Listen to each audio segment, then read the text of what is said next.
ಆತ್ಮೀಯ H16 news ಅರ್ಥಾತ್ ಹೇ ಸಿದ್ದರಾಮಗೆ ಸ್ವಾಗತ. ನಾನು ನಿಮ್ಮವ MI ಮಲ್ಲಪ್ಪ ಜೋತಾವರ. ವಿಶೇಷವಾಗಿ ನಾನು ಮೇಲಿನ ಮೇಲೆ ನೀವು ನೋಡಿರ್ಬೋದು, ಅರಣ್ಯಗಳಿಗೆ ಸಂಬಂಧಿಸಿದಂಥ ಕಾಡುಗಳಿಗೆ ಸಂಬಂಧಿಸಿದ ವಿಷಯಗಳನ್ನ ಭಾಳ ಕಾಳಜಿಯಿಂದ ಹೇಳೋ ಪ್ರಯತ್ನ ಮಾಡ್ತಾ ಇರ್ತೀನಿ. ಯಾಕಂದರೆ ಕಾಡಿದ್ರೆ ನಾಡಿಗೆ ಒಂದು ಬೆಲೆ ನೆಲೆ.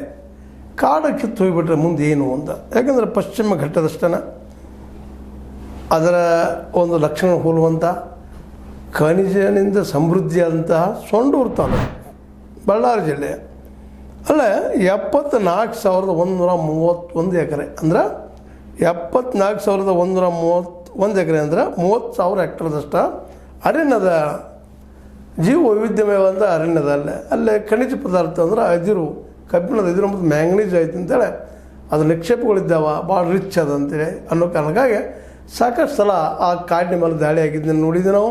ಮತ್ತು ಈಗ ನೋಡ್ತಾನೆ ಇದ್ವಿ. ಆ ದಿಶೆಯಲ್ಲಿ ಎಷ್ಟು ದಾಳಿ ಆಗಬೇಕಾಗಿತ್ತು, ಒಂದಿಷ್ಟು ಹೆಚ್ಚಿಗೆ ಆಗಿದೆ ಏನೋ ಅನ್ನುವಂಥದ್ದು ನಾವು ಇಲ್ಲಿ ಗಮನಿಸ್ಬೇಕಾಗಿದೆ. ಯಾಕಂದರೆ 74,131 ಎಕರೆ ಸಣ್ಣದಲ್ಲ. ಅದರಾಗ ಅಷ್ಟು ಭೂಮಿ ಒಳಗೆ 4,200 ಹೆಕ್ಟರ್ ಅಂದರೆ 10,378 ಎಕರೆದೊಳಗೆ ಈಗಾಗಲೇ ಗಣಿಗಾರಿಕೆ ಐತಿ ಅಂತೇಳಿ ಸಕ್ರಿಯ ಗಣಿಗಳಿದ್ದಾವಲ್ಲ. ಅಲ್ಲಿ ಕಬ್ಬಿಣ ಆಗಿರ್ಬೋದು, ಮ್ಯಾಂಗನೀಸ್ ಅವರು ತಗೊಳ್ಳೋಂಥ ಕೆಲಸ ನಡೀತಾ ಇದ್ದಾವೆ ಅಂತೇಳಿ ವರದಿಗಳು ಇದ್ದಾವೆ. ಎಷ್ಟು 10,378 ಎಕರೆ. ಇನ್ನು 2,000 ಹೆಕ್ಟರ್ ಅಂದ್ರೆ 4,942 ಎಕರೆ ಅದು ಈಗಾಗಲೇ ಬ್ರೋಕನ್ ಲ್ಯಾಂಡ್ ಅಂತ ಕರೀತಾರೆ. ಅಲ್ಲಿಯೂ ಸಹಿತ ಗಣಿಗಾರಿಕೆ ನಡೀತಾ ಇದೆ ಅಂತ.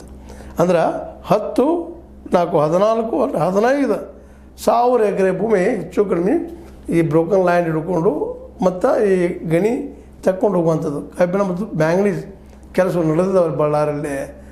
ಈಗಾಗಲೇ ಎಷ್ಟೊಂದು ಬಳ್ಳಾರಿ ಏರಿಯಾ ಏನಪ್ಪ ಈ ಖನಿಜ ಹಾಳಾಗಿ ಹೋಗ್ಯದ ಅಂದ್ರೆ ಚೈನಾದ ಅನೇಕ ಪ್ರದೇಶಗಳಲ್ಲಿ ಕಬ್ಬಿಣದ ಅವು ಬಳಕೆಯಾಗಿ ಸಾಕಷ್ಟು ಕಬ್ಬಿಣದ ನಮ್ಮ ಏನು ಕಾರ್ಖಾನೆಗಳಲ್ಲೇ ಉದ್ಯೋಗ ನಿರ್ಮಾಣ ಮಾಡ್ಯಾವ ಅನ್ನೋದನ್ನು ನಾವಿಲ್ಲಿ ಗಮನಿಸಬೇಕಾಗಿದೆ. ಯಾಕಂದ್ರೆ ಜನಾರ್ದನ್ ರೆಡ್ಡಿ ಅವರಿದ್ದಾಗ ನಮ್ಮ ಬಳ್ಳಾರಿ ಸಾಕಷ್ಟು ನಮ್ಮಲ್ಲಿ ಕಬ್ಬಿಣ ಹೊರದೇಶಗಳಿಗೆ ಹೋಯಿತು, ದೊಡ್ಡ ಹಗರಣ ಆಯಿತು, ಅವರು ಜೈಲು ಕಂಡ್ರು, ಜೊತೆಗೆ ನಮ್ಮ ಯಡಿಯೂರಪ್ಪನವರು ಜೈಲು ಕಂಡ್ರು ಅನ್ನೋದನ್ನು ಈ ಬಳ್ಳಾರಿ ಕಾಡಿನಿಂದ ನಾವು ತಿಳ್ಕೊಬೇಕಾಗಿದೆ.